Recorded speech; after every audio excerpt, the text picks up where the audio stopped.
pour devenir une des plus dynamiques stations-villages de Haute-Savoie. Plusieurs fois visitée par le Tour de France, elle a accueilli plus de 20 manches de Coupe du Monde de ski.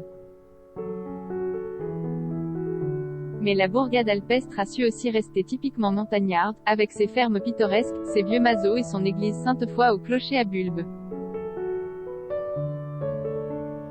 Étape incontournable sur la route reliant Annecy à Thônes, en direction de Chamonix, le col des Aravis était déjà vanté, à la fin du XIXe siècle, pour la splendeur de son panorama. La fréquentation touristique toujours plus importante de ce vaste promontoire, perché à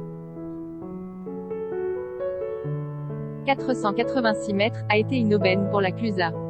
Aux abords du col, ces alpages ont attiré les skieurs dès les années 1930.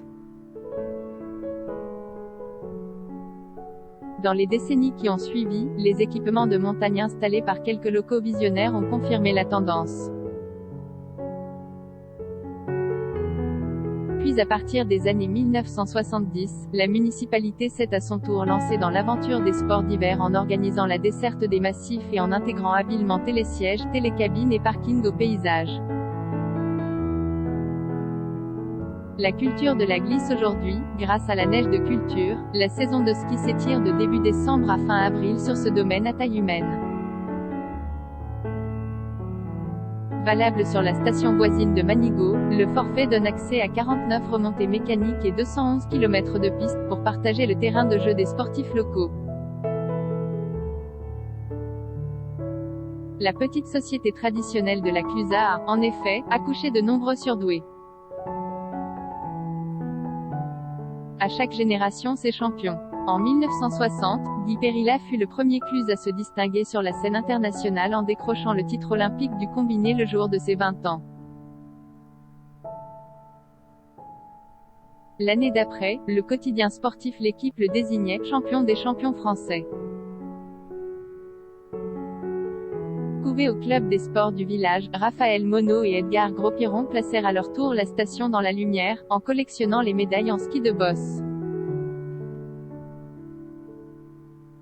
Le début des années 2000 vit le sacre mondial de Régine Cavagnou en Super G et de Vincent Vitoz en ski de fond, tandis que les verticalités des Aravis révélèrent des fous de la glisse, comme le freerider Seb Michaud et le skieur freestyle Candide Tovex, 5 fois vainqueur aux X Games, la plus importante compétition de sports extrêmes. Le goût des bonnes choses parallèlement à une offre hôtelière de qualité, mais vite saturée, de vastes chalets et des fermes rénovées proposent des solutions d'hébergement alternatives à la Clusaz. La collection OVO Network regroupe ainsi, sur la commune, 34 adresses au style très différent. Nouveau venu dans ce réseau haut de gamme, le chalet Riparian offre à ses convives un sentiment d'isolement, en bordure de ruisseau, mais à seulement 200 mètres des animations. Au coin de l'âtre, une grande table invite à partager la fondue arrosée d'un vin blanc de Savoie. C'est qu'on sait se faire plaisir au pays du reblochon fermier. Au Télémark Café, inutile de déchausser ses skis pour savourer un verre de Génépi face à la chaîne des Aravis. Ce restaurant festif assure l'ambiance sur la piste de l'Étal, grâce à la programmation musicale décalée de Radio Meux. Diffusé depuis le cœur du village, ce pur produit local est une des webradios indépendantes les plus écoutées de France. Avec la fête du Reblochon, le Radio Meux Circus Festival est devenu un des temps forts de l'année à la Clusaz. Particulièrement attendu, sa prochaine édition se tiendra du 30 mars au 3 avril 2022. Ce loger fondé en 2010 à Manigot par le Britannique Tim Andrews, le réseau OVO Network met en location quelques 230 biens d'exception, au cœur des plus belles stations alpines. Dans ses propriétés triées sur le volet, un accueil personnalisé promet des vacances de rêve. Chaque chalet peut être ainsi réservé avec les services d'un chef à domicile. Le label Cool for Kids prévoit, par ailleurs, un agencement spécifique et un équipement ludique des biens pour la sécurité et le plaisir des plus jeunes. Récemment construit à la Clusaz, le chalet Riparian vient de rejoindre ce réseau prestigieux. Sur plus de 180 mètres carrés, il peut accueillir jusqu'à 12 personnes pour un séjour d'exception. Depuis cette adresse, les 211 km de piste des Aravis sont accessibles ski au pied.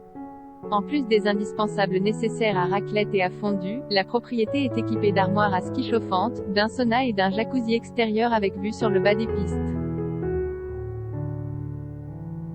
Une fois installés, les convives peuvent oublier leur voiture.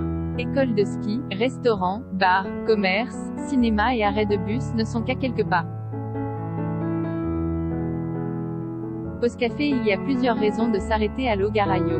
Le garage, en patois savoyard, et café concept installé dans un ancien atelier de mécanique sur la route qui plonge vers Manigot. Ici, tout peut s'acheter, même la tasse dans laquelle on savoure sa boisson favorite derrière l'immense baie vitrée. Créateurs de cet espace convivial et singulier, Angèle et Benjamin se sont inspirés de leurs nombreux voyages pour rassembler des objets de décoration vintage, produits de façon éthique. On trouve aussi, entre les tables, beaucoup d'artisanat local comme la vaisselle signée Laurence André. Ouvert tous les jours de l'année, Logaraio propose enfin des ateliers de naturopathie et de céramique.